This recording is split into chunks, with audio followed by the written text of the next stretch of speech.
18. Nahri.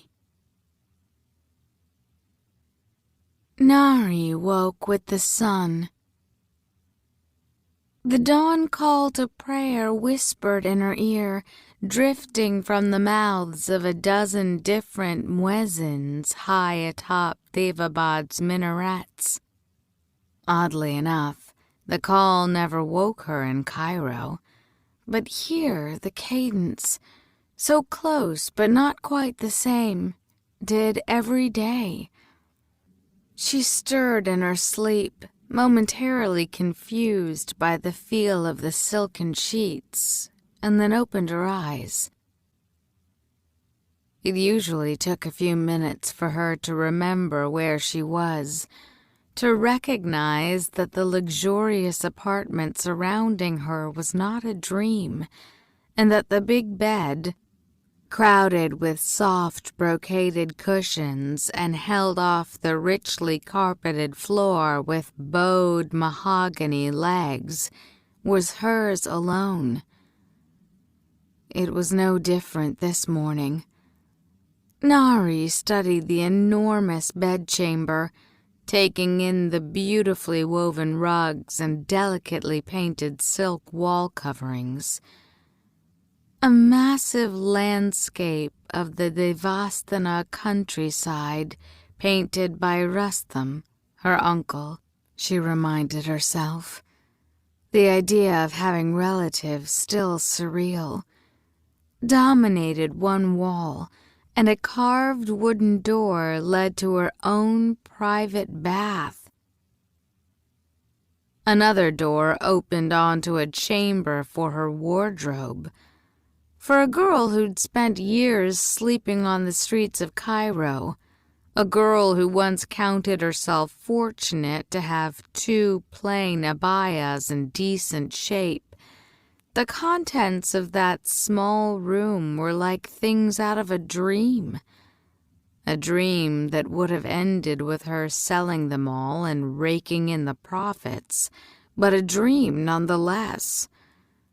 Silk gowns, lighter than air and embroidered with thread of spun gold, fitted felt coats in a rainbow of colors embellished with a riot of jeweled flowers, beaded slippers so lovely and intricate it seemed a shame to walk in them.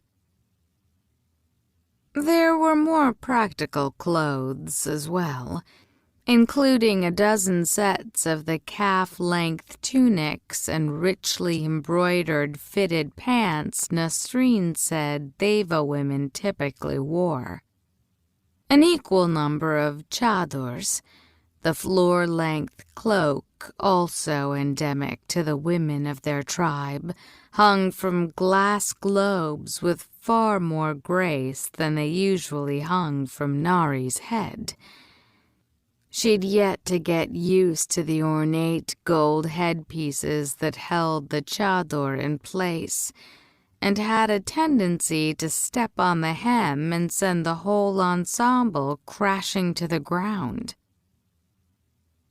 Nahri yawned, rubbing the sleep from her eyes before leaning back on her palms to stretch her neck. Her hand landed on a lump. She'd stashed several jewels and a gold armband in the lining of the mattress. She had similar caches throughout the apartment, gifts she'd been given by an unrelenting stream of rich well-wishers. The jinn were clearly obsessed with gems, and she didn't trust the number of servants passing through her rooms. Speaking of which, Nahri slid her hand away and lifted her eyes, gazing at the small, unmoving figure kneeling in the shadows across the room. "By the Most High, do you ever sleep?" The girl bowed and then stood, Nahri's voice propelling her into motion like one of those children's box toys that spring up when released. "I wish to be of service to you at all times, Banu Nahida. I pray you slept well." "As well as I can while being watched all night," Nahri grumbled in Devasti, knowing the Shafit servant couldn't understand the Deva tongue. This was the third girl she'd had since arriving, having frightened off the previous two. Although Nahri had always found the idea of servants appealing in theory, the slavish devotions of these timid girls, children really, unnerved her. Their human-hued eyes were an all too familiar reminder of the strict hierarchy that governed the Jinn world. The girl crept forward, keeping her gaze carefully on the floor while bearing a large tin tray. "Breakfast, my lady?" Nahri wasn't hungry, but couldn't resist a peek at the tray. What came out of the palace kitchens amazed her just as much as the contents of her wardrobe. Any food she wanted, in any quantity, at any time. Upon this morning's tray was a steaming stack of fluffy flatbreads sprinkled with sesame seeds, a bowl of blushing apricots, and several of the ground pistachio pastries with cardamom cream she liked. The scent of minty green tea rose from the copper kettle. "Thank you," Nahri said and motioned toward the sheer curtains leading to the garden. "You can leave it out there." She slid out of bed and wrapped a soft shawl around her bare shoulders. Her fingers brushed the small weight at her hip, as they did at least a dozen times a day. Dada's dagger. He'd given it to her before he'd gone off on his stupid, suicidal mission to hunt the Ifrit. She closed her eyes, fighting the ache in her chest. The thought of her easily provoked Afshin surrounded by Jinn soldiers seeking out the same Ifrit who'd nearly killed them was enough to catch her breath. "No," she told herself, "don't even start." Fretting over Dada would help neither of them. The Afshin was more than capable of taking care of himself, and Nahri didn't need any distractions. Especially not today. "Shall I comb your hair, my lady?" Her servant piped up, pulling her from her thoughts. "What?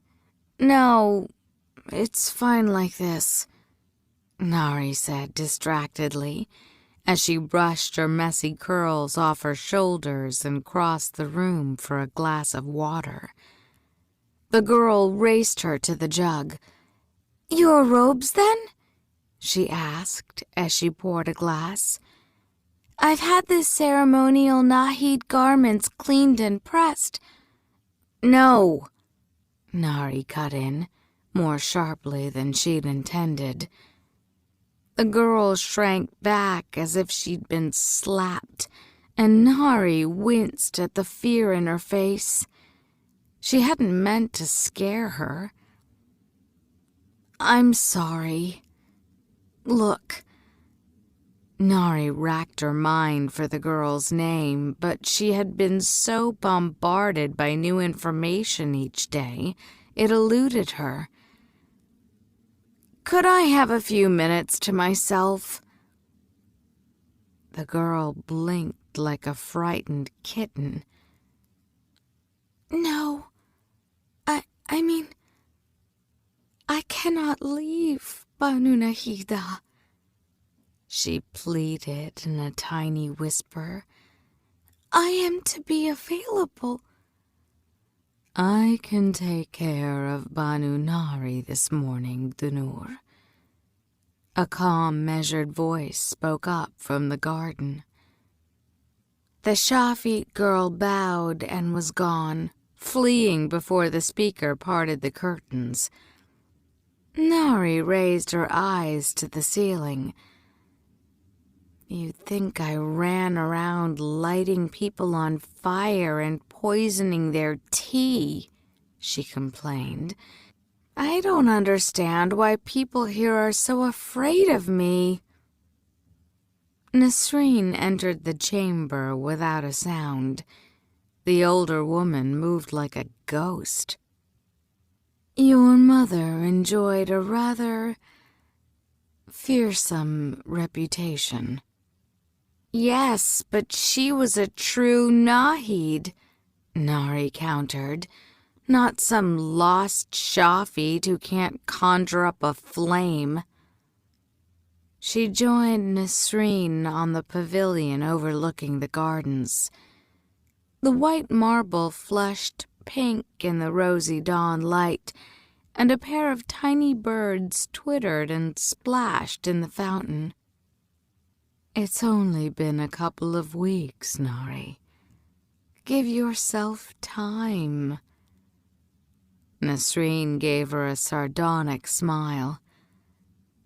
"Soon you'll be capable of conjuring up enough flames to burn down the infirmary. And you're not a Shafit, no matter your appearance. The king said so himself." "Well, I'm glad he's so certain," Nahri muttered. Ghassan had done his part in their deal, publicly declaring Nahri to be Manaiza's long-lost, pure-blooded daughter, claiming her human appearance was the result of a Marid curse. Yet Nahri herself was still not convinced.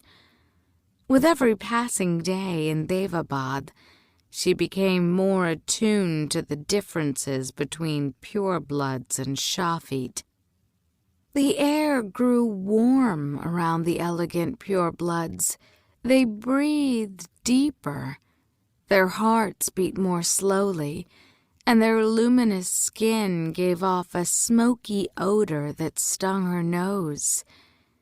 She could not help but compare the iron scent of her red blood, the salty taste of her sweat, the slower, more awkward way her body moved. She certainly felt Shafit.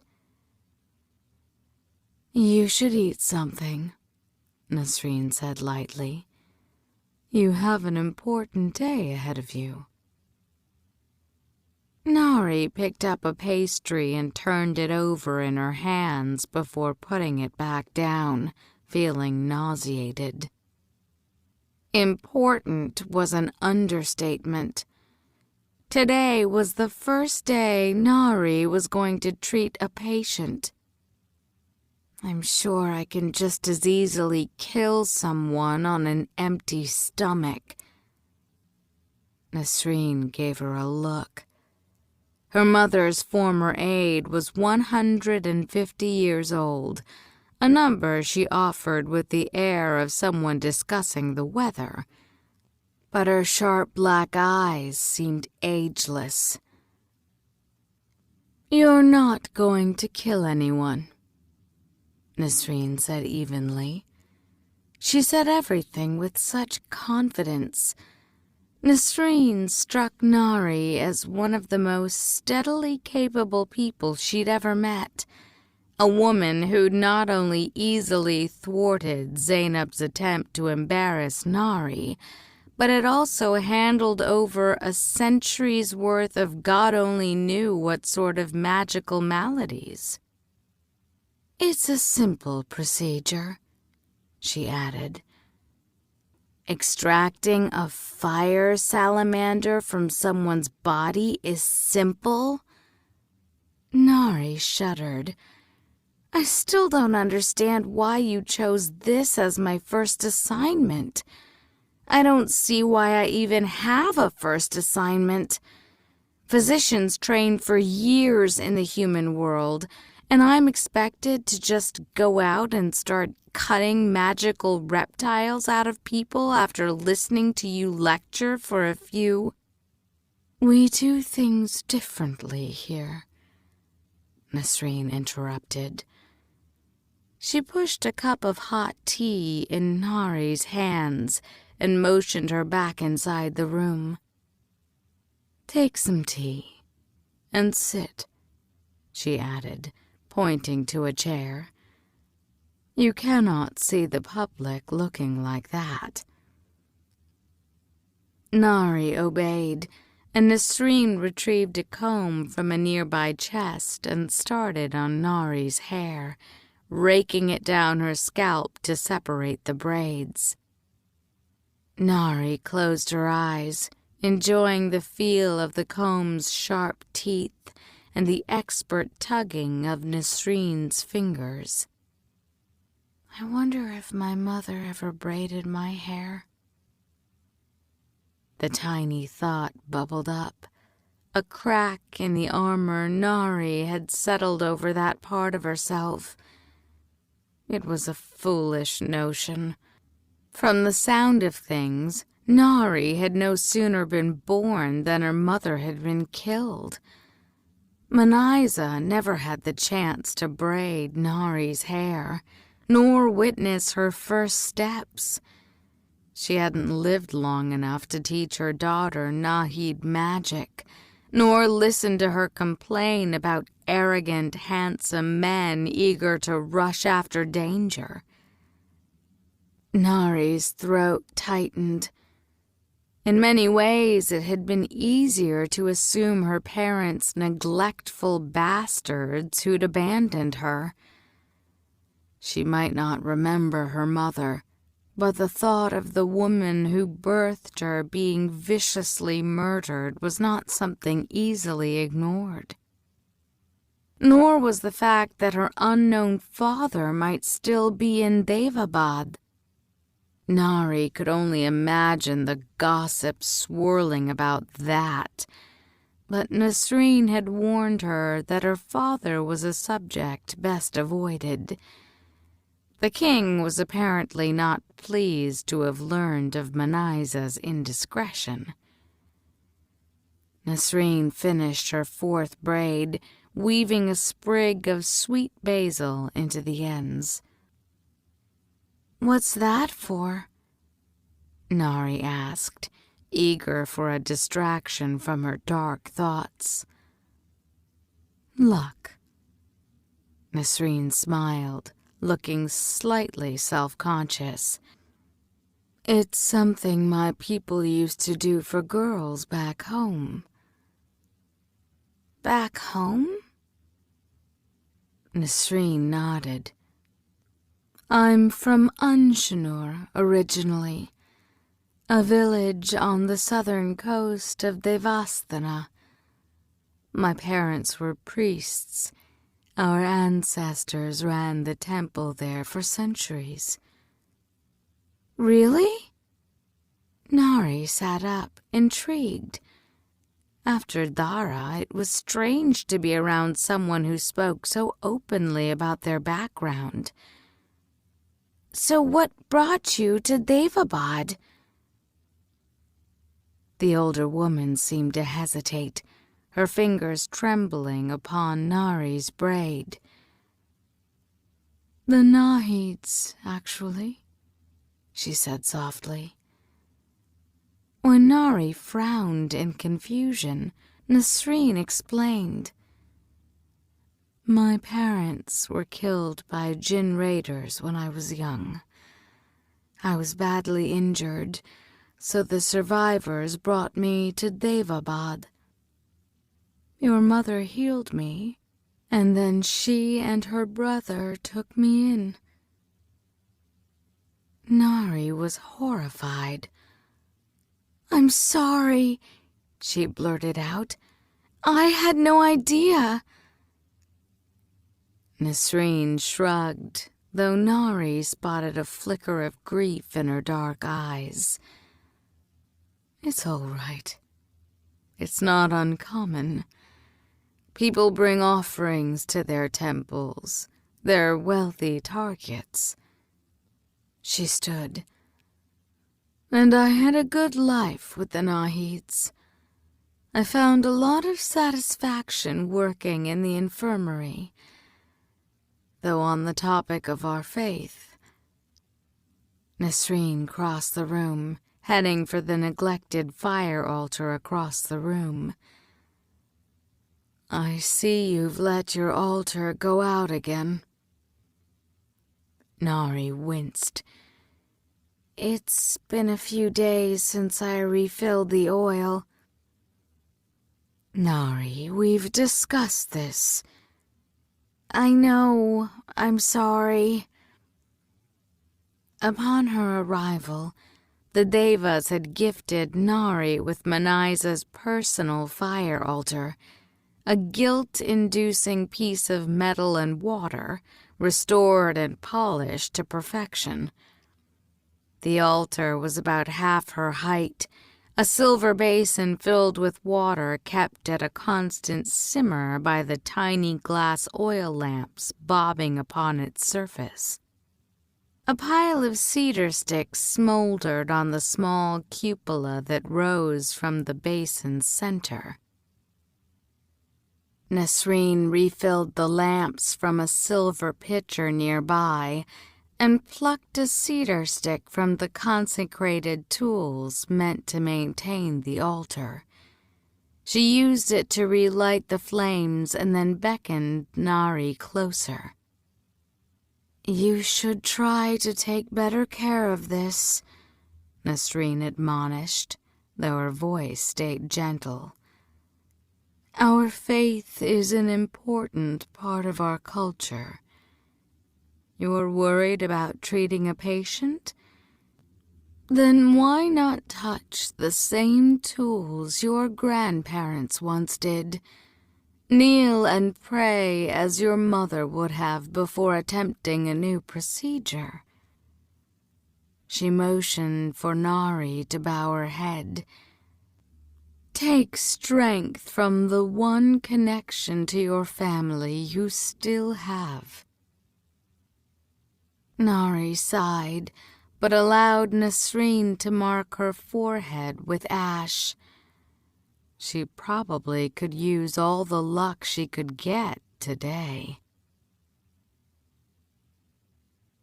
About half the size of the enormous audience chamber, the infirmary was a Spartan room of plain whitewashed walls, a bluestone floor, and a lofty domed ceiling made entirely of tempered glass that let in sunlight. One wall was given over to apothecary ingredients, hundreds of glass and copper shelves of varying sizes. Another section of the room was her workplace, a scattering of low tables crowded with tools and failed pharmaceutical attempts, and a heavy sandblasted glass desk in one corner, surrounded by bookshelves and a large fire pit. The other side of the room was meant for patients and typically curtained off. But today the curtain was drawn back to reveal an empty couch and a small table. Nasreen swooped past a tray of supplies. They should be here any moment. I've already prepared the elixir. And you still think this is a smart idea? Nahri swallowed, anxious. I've not had the best luck with my abilities so far. That was an understatement. Nahri had assumed being a healer to the jinn would be similar to being a healer among humans.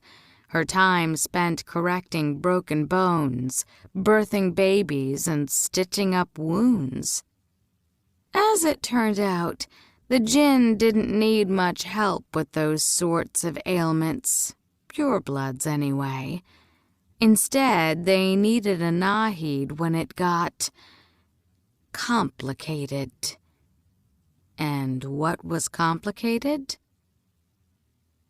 Stripes were common in infants born during the darkest hour of the night. The bite of a simurgh, firebirds the jinn enjoyed racing, would cause one to slowly burn up from the inside. Sweating silver droplets was a constant irritation in the spring. It was possible to accidentally create an evil duplicate, to transform one's hands into flowers, to be hexed with hallucinations, or to be turned into an apple, an incredibly grave insult to one's honor. The cures were little better. The leaves from the very tops of cypress trees, and only the very tops, could be boiled into a solution that when blown upon by a Nahid opened up the lungs. A ground pearl mixed with just the right amount of turmeric could help an infertile woman conceive, but the resulting infant would smell a bit salty and be terribly sensitive to shellfish. And it wasn't just the illnesses and their associated cures that sounded unbelievable, but the endless list of situations that seemed entirely unrelated to health. It's a long shot, but sometimes a 2-week dose of hemlock, dove's tail, and garlic, taken every sunrise outdoors, can cure a nasty case of chronic unluckiness, Nasreen told her last week. Nahri remembered her stunned disbelief. Hemlock is poisonous, and how is being unlucky an illness? The science behind it all made little sense. Nasreen went on and on about the 4 humors that made up the jinn body and the importance of keeping them balanced. Fire and air were to exactly even each other out at twice the amount of blood and 4 times the amount of bile. To become unbalanced could cause a wasting disease, insanity, feathers. Feathers? Nahri had repeated incredulously. Too much air, Nasreen had explained. Obviously. And though Nahri was trying, it was all too much to take in, day after day, hour after hour. Since arriving at the palace, she had yet to leave the wing that housed her quarters and the infirmary. She wasn't sure she was even permitted to leave. And when Nahri asked if she could learn to read, as she dreamed of doing for years, the older woman had gotten strangely cagey, muttering something about the Nahid texts being forbidden before promptly changing the subject. Besides her terrified servants and Nasreen, Nahri had no other company. Zainab had politely invited her for tea twice, but Nahri turned her down. She didn't intend to consume liquids near that girl again. But she was an extrovert, used to chatting with clients and roaming all over Cairo. The isolation and single-minded focus of her training had her ready to burst. And she sensed her frustration was curbing her abilities. Nasreen repeated what Dara had already told her. Blood and intent were vital in magic. Many of the medicines Nahri studied simply wouldn't work without a believing Nahid to produce them. You couldn't stir a potion, grind a powder, or even lay your hands upon a patient without a firm trust in what you were doing. And Nahri didn't have that. And then yesterday, Nasreen had announced, rather abruptly, that they were changing tactics. The king wanted to see her heal someone, and Nasreen agreed, believing that if Nahri was given the chance to treat a few carefully selected patients, the theories would make more sense to her. Nahri thought that sounded like a great way to slowly reduce Daevabad's population, but it didn't seem as if she had much say in the matter. There was a knock at the door. Nasreen eyed her. "You'll be fine. Have faith." Her patient was an older woman accompanied by a man who looked like her son.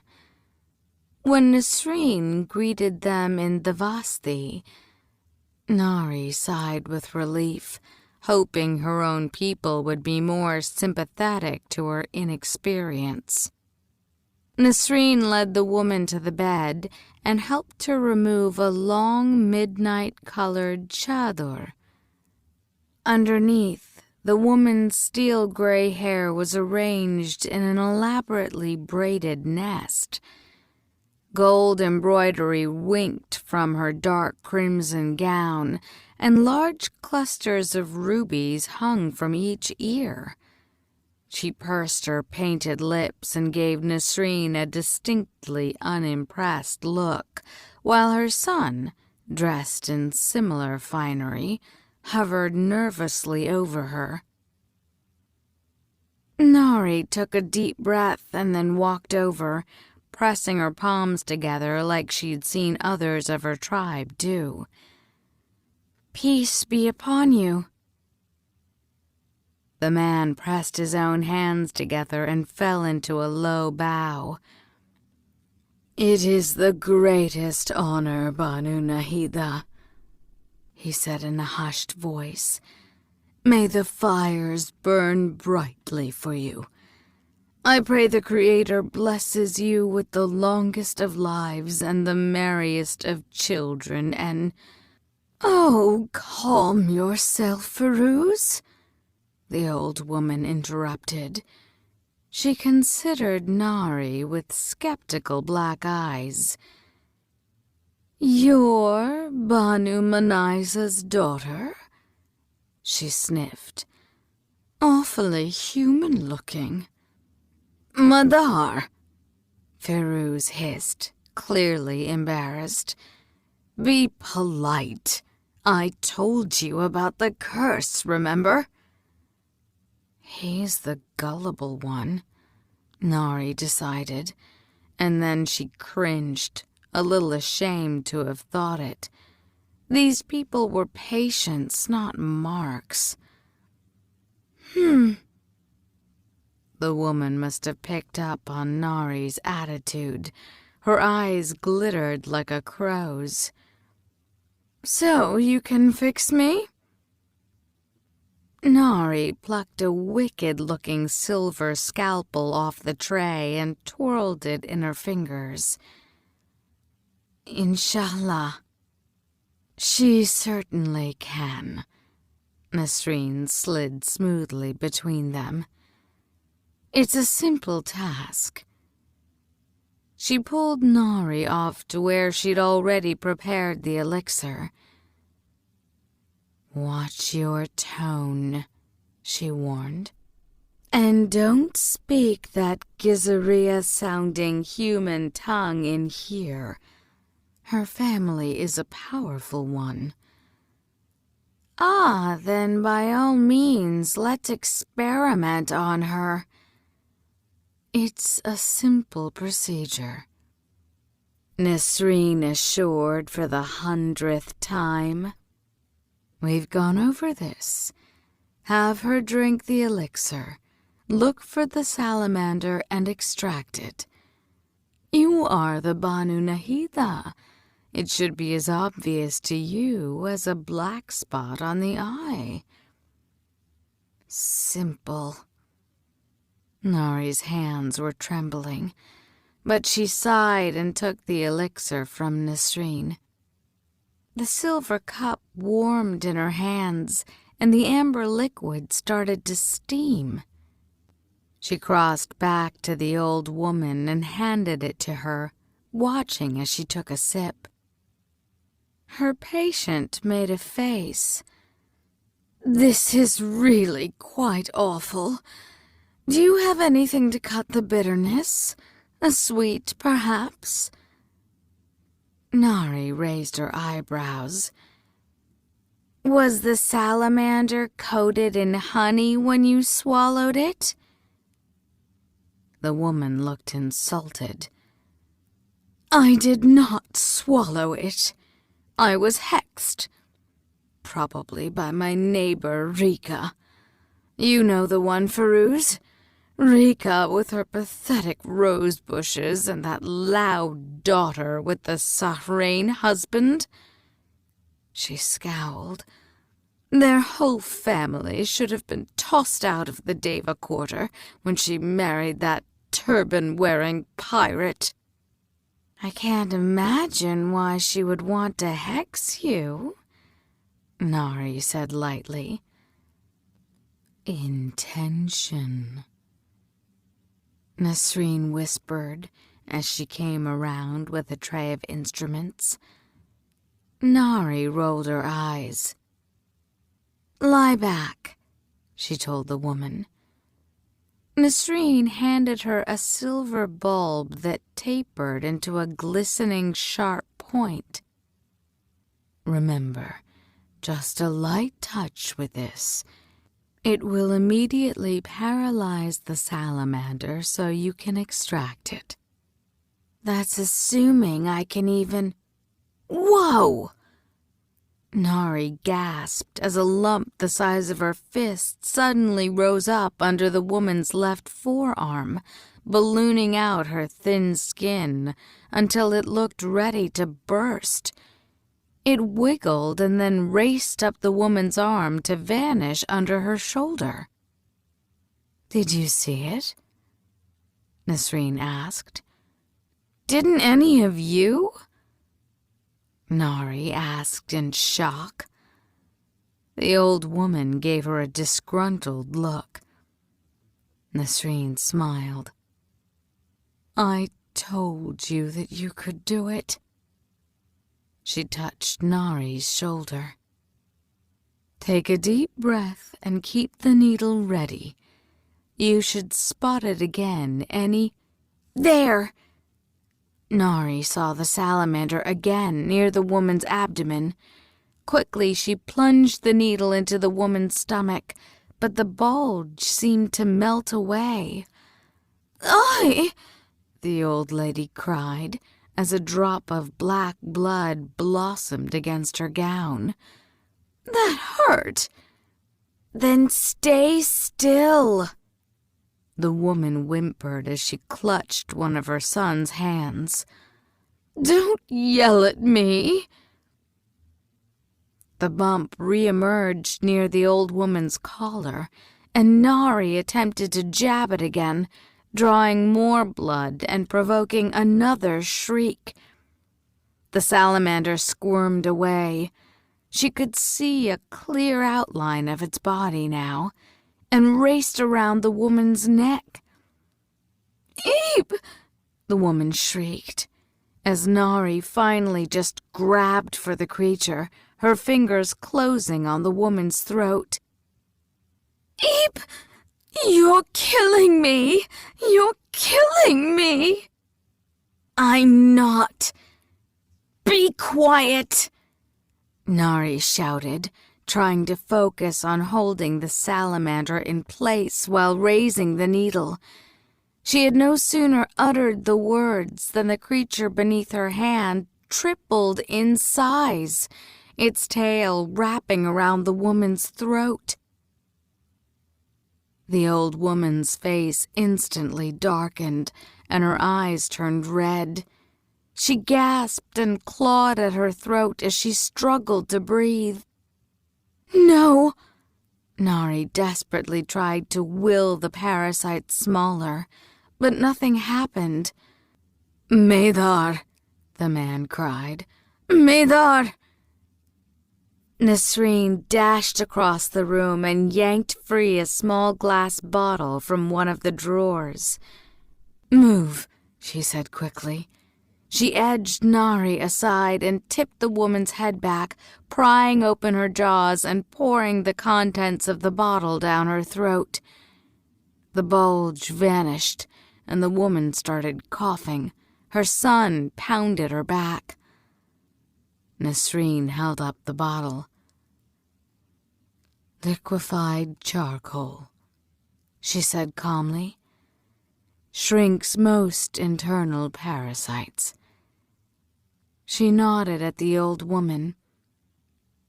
"I'll get her some water. Let her catch her breath, and we'll try again." She lowered her voice so only Nahri could hear. "Your intention needs to be more positive." "What?" Nahri was confused for a moment, and then Nasreen's warning became clear. The salamander hadn't started strangling the woman when the needle touched it. It had done so when Nahri commanded her to be quiet. "I nearly killed her." Nahri took a step back and knocked one of the trays off the table. It clattered to the floor, and the glass vials smashed against the marble. I need some air." She turned toward the doors leading to the gardens. Nasreen stepped in front of her. "Banu Nahida." Her voice was calm, but didn't mask the alarm in her eyes. "You can't just leave. The lady is under your care." Nahri pushed past Nasreen. "Not anymore. Send her away." She took the stone steps leading down to the garden 2 at a time. She hurried through the manicured plots of healing plants, startling 2 gardeners, and then beyond, following a narrow path into the royal garden's wild interior. She gave little thought to where she was going, her mind spinning. I had no business touching that woman. Who was she kidding? Nahri was no healer. She was a thief, a con artist who occasionally got lucky. She'd taken her healing abilities for granted in Cairo, where they were as effortless as breathing. She stopped at the edge of the canal and leaned against the crumbling remains of a stone bridge. A pair of dragonflies glistened above the rushing water. She watched them dart and dip under a fallen tree trunk whose dark branches pushed out of the water like a man trying not to drown. She envied their freedom. I was free in Cairo. A wave of homesickness swept over her. She longed for Cairo's bustling streets and familiar aromas, her clients with their love problems, and her afternoons of pounding poultices with Yaqub. She'd often felt like a foreigner there, but now knew it wasn't true. It took leaving Egypt to realize it was home. And I'll never see it again. Nahri wasn't naive. Behind Ghassan's polite words, she suspected that she was more prisoner than guest in Daevabad. With Dara gone, there was no one she could turn to for help. and it was clear she was expected to start producing results as a healer. She chewed the inside of her cheek as she studied the water. That a patient had appeared in her infirmary barely 2 weeks after her arrival in Daevabad was not an encouraging sign, and she couldn't help but wonder how Ghassan might punish her incompetence should it continue. Would her privileges, the private apartment, the fine clothes and jewels, the servants and the fancy foods, start disappearing with each failure? The king might be pleased to see me fail. Nahri hadn't forgotten the way the Khatanis had received her. Alizade's open hostility, Zainab's attempt to humiliate her. Not to mention that flicker of fear in Ghassan's face. Movement caught her eye, and she glanced up, welcoming any distraction from her grim thoughts. Through a screen of purple-dappled leaves, she could see a clearing up ahead where the canal widened. A pair of dark arms splashed through the water's surface. Nahri frowned. Was someone swimming? She assumed all jinn were as wary of water as Dara. A little concerned, Nahri picked her way over the bridge. Her eyes went wide when she entered the clearing. The canal rose up straight in the air. It was like a waterfall in reverse, the canal rushing from the jungle to pool against the palace wall before cascading up and over the palace. It was a beautiful, if not entirely bizarre sight that utterly captivated her before another splash from the misty pool drew her eye. She raced over, spotting someone struggling in the water. "Hold on!" After the tumultuous goes-on, this little pool was nothing. She charged right in and grabbed the closest flailing arm, pulling hard to bring whoever it was to the surface. "You?"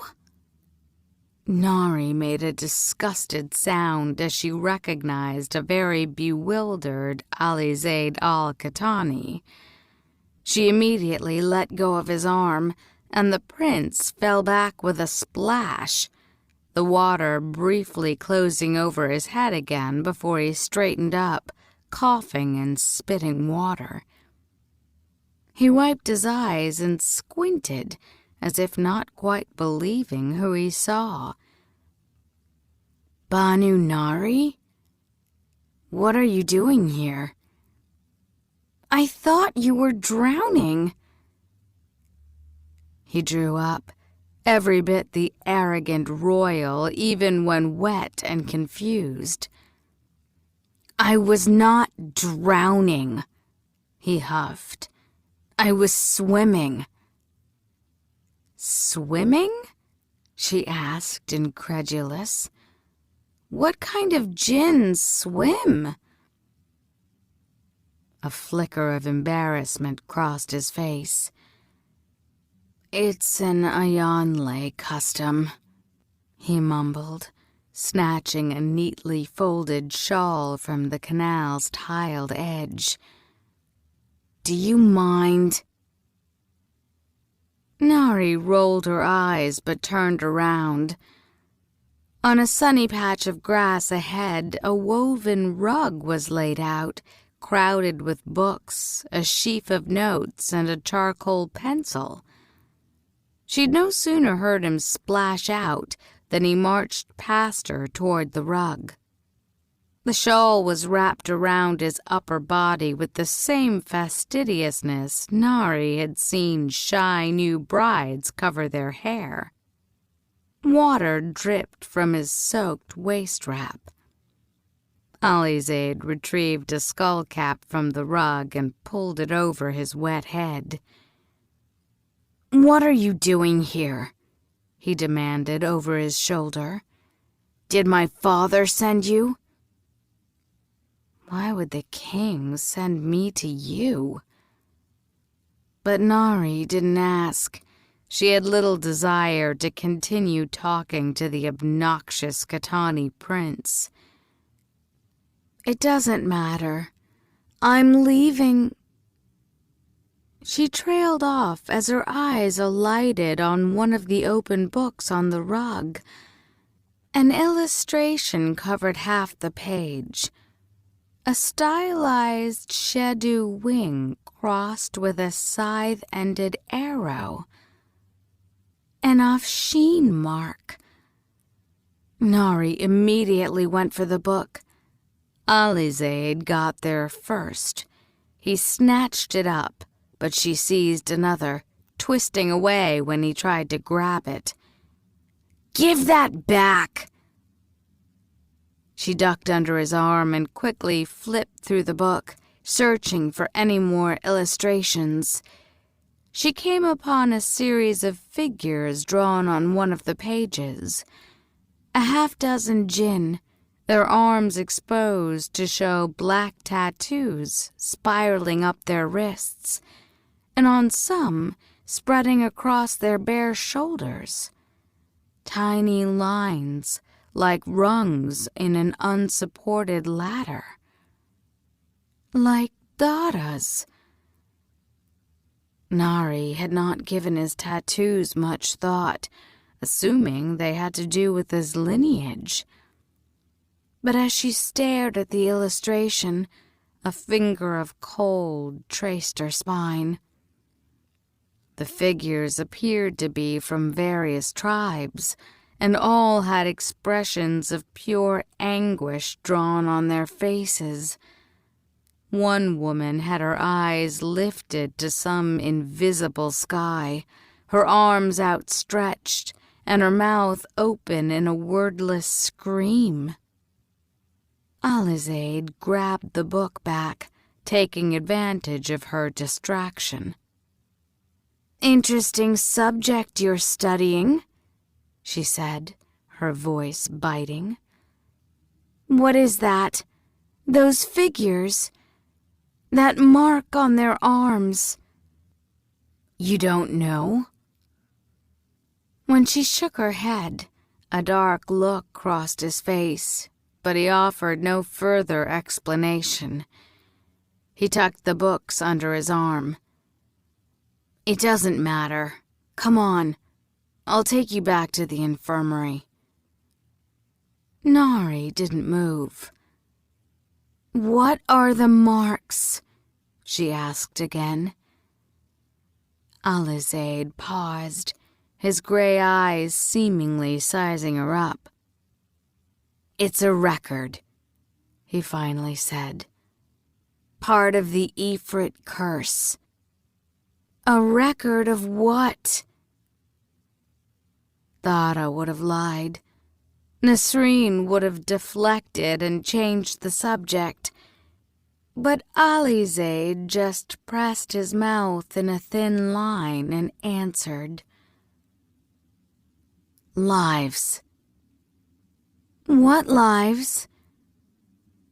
"The human masters they've killed." His face twisted. "It supposedly amuses the Ifrit to see them add up." "The human masters they've killed." Nahri's mind went back to the countless times she'd observed that tattoo wrapped around Dada's arm, the tiny black lines dull in the light of his constant fires. There had to be hundreds of them. Aware of the prince watching her, Nahri fought to keep her face composed. After all, she'd seen that vision in Hierapolis. She knew how thoroughly controlled Dara had been by his master. Surely he couldn't be blamed for their deaths. Besides, however ghastly the meaning of Dara's slave mark, Nahri suddenly realized a much nearer threat lurked.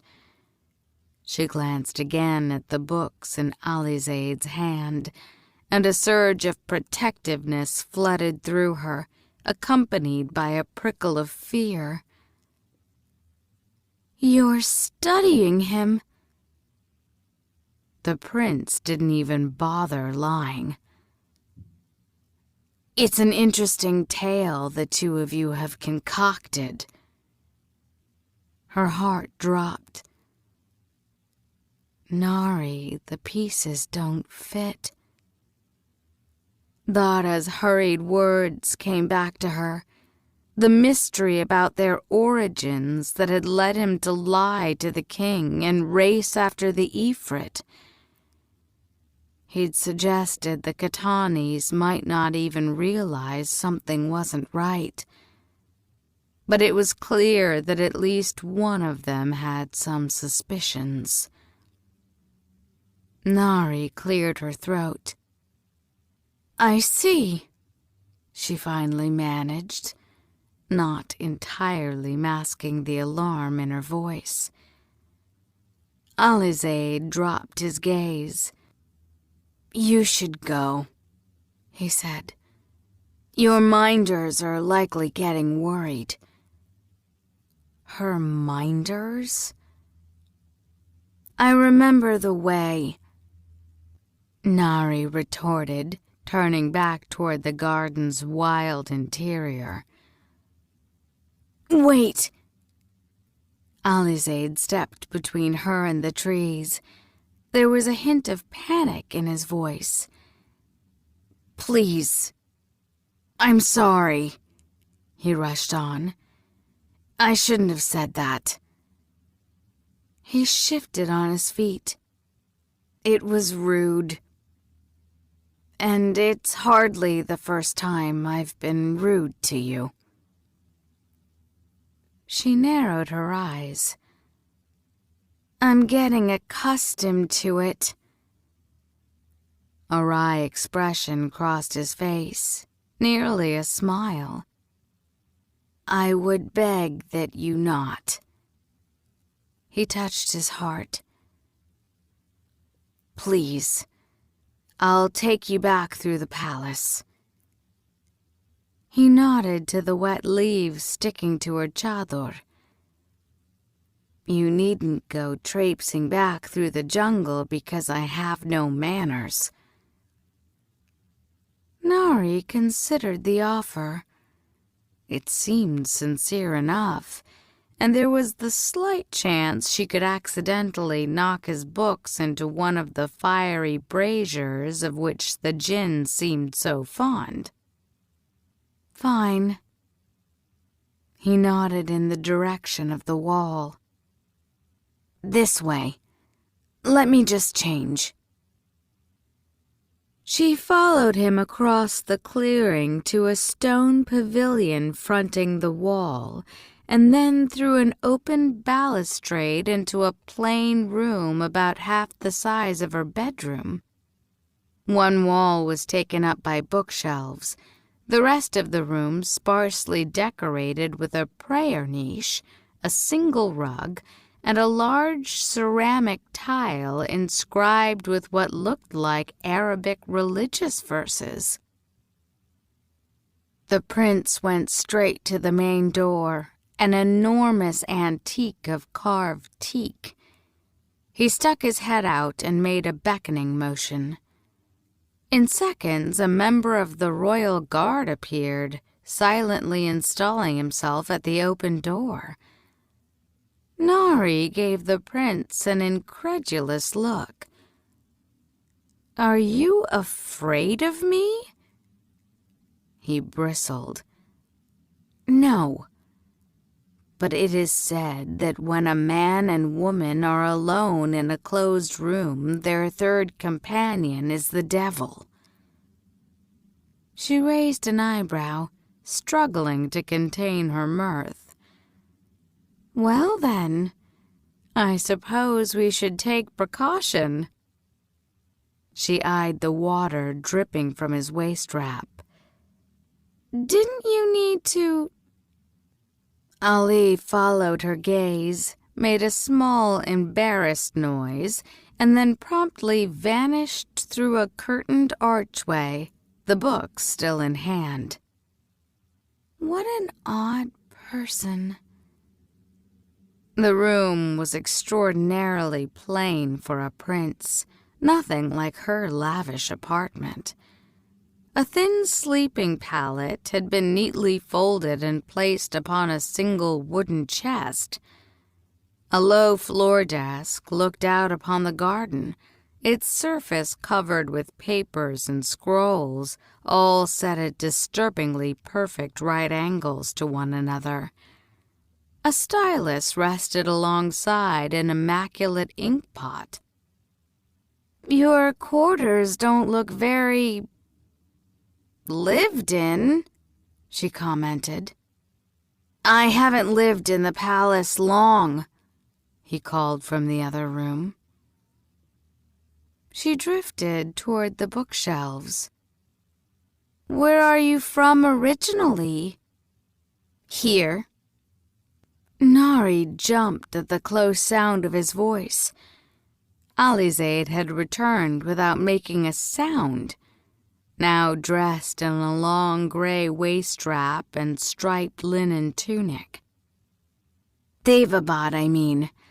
I grew up in the Citadel." "The Citadel?" He nodded. "I'm training to be my brother's Ka-Ed." Nahri tucked that bit of information in her head for later, captivated by the crowded bookshelves. There were hundreds of books and scrolls there, including some half her height and a good number thicker than her head. She ran a hand along the multi-hued spines, overtaken by a sense of longing. "Do you like to read?" Alizade asked. Nahri hesitated, embarrassed to admit her illiteracy to a man with such a large personal library. "I suppose you could say I like the idea of reading." When his only response was a confused frown, she clarified. "I don't know how." "Truly?" He seemed surprised, but at least not disgusted. "I thought all humans could read." "Not at all." She was amused by the misconception. Maybe humans were as much of a mystery to the jinn as the jinn were to humans. "I've always wanted to learn. I hoped I'd have the opportunity here, but it seems it's not to be." She sighed. "Nasreen says it's a waste of time." "I imagine many in Daevabad feel the same way." Even as she touched the gilded spine of one of the volumes, Nahri could tell he was studying her. "And if you could, what would you read about?" "My family." The answer was immediate, but there was no way she was revealing that to Alizade. She turned to face him. "The books you were reading outside looked interesting." He didn't bat an eye. "I fear those particular volumes are unavailable right now." "When do you think they'll be available?" She saw something soften in his face. "I don't think you'd want to read these, Banu Nahri. I don't think you'd like what they say." "Why not?" He hesitated. War isn't a pleasant topic, he finally said. That was a more diplomatic response than Nahri would have expected, considering the tenor of their earlier conversation. Hoping to keep him talking, she decided to answer his initial question a different way. Business. At Alizade's visible confusion, she explained. You asked what I would read about if I could. I would like to know how people run businesses in Daevabad, how they make money, negotiate with each other, that sort of thing. The more she thought about it, the better idea it seemed. After all, it was her own brand of business savvy that had kept her alive in Cairo, hustling travelers and knowing the best way to swindle a mark. He went entirely still. Like economics? I suppose. His eyes narrowed. Are you sure my father didn't send you? Quite. Something seemed to perk up in his face. Economics, then? He sounded strangely excited. Well, I certainly have enough material on that. He stepped closer to the shelves, and Nahri moved away. He was really tall, towering over her like one of the ancient statues that still dotted the deserts outside Egypt. He even had the same stern, slightly disapproving face. He plucked a fat blue and gold volume from the top shelf. A History of Daevabad's Markets. He handed her the book. It is written in Arabic, so it might prove more familiar. She cracked open the spine and flicked through the pages. Very familiar. Still completely incomprehensible. I can teach you to read it. There was an uncertainty in his voice. Nahri gave him a sharp look. What? Alizade spread his hands. I can teach you. I mean, if you want me to. After all, Nasreen doesn't command my time, and I can convince my father that it would be good for relations between our tribes. His smile faded. He is very supportive of such endeavors. Nahri crossed her arms. And what do you get out of it? She didn't trust the offer at all. The Katanis were too clever to take at face value. You are my father's guest. Nahri snorted, and Alizade almost smiled again. Fine. I must admit an obsession with the human world. You can ask anyone, he added, perhaps picking up on her doubt. Particularly your corner of it. I've never met anyone from Egypt. I'd love to learn more about it, hear your stories, and perhaps even improve my own Arabic. Oh, I have no doubt you'd like to know lots of things. As Nahri considered his offer, she mentally sized up the prince. He was young, even younger than she was fairly certain. Privileged, a bit ill-tempered. His smile was eager, a little too hopeful for the offer to have been a casual aside. Whatever his motivation, Alizade wanted this. And Nahri wanted to know what was in his books, especially if the information was damaging to Dara. If making this awkward boy her tutor was the best way to protect herself and her Afshin, then by all means. Besides, she did want to learn how to read.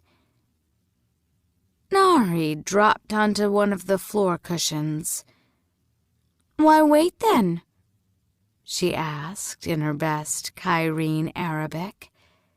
She tapped her fingers on the book. "Let's get started."